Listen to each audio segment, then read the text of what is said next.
Alloh meni yaxshi ko'radimi o'zi? Sizda ham shunday savol bormi? Bilasizmi? Alloh sevgisi har doim ham baland ovoz bilan kelmaydi.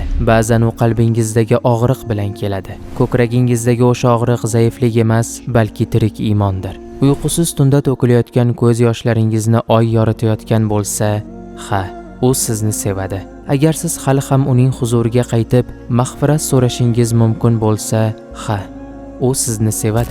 Kuniga 5 mahal chap va o'ngingizdagi 2 farishtani salom bilan kutib olsangiz, Alloh sizni sevadi. Agar siz o'zingiz uchun emas, avvalo boshqalar uchun duo qilayotgan bo'lsangiz, Alloh sizni sevadi. Uning yo'lida sevimli biron bir narsangizdan voz kechsangiz, u sizni sevadi.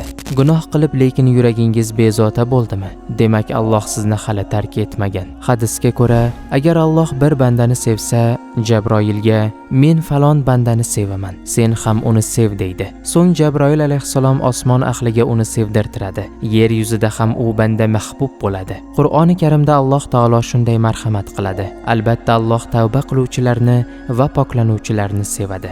Baqara surasi 222-oyat. Demak, hali kech emas. Alloh hanuz sizni yaxshi ko'radi.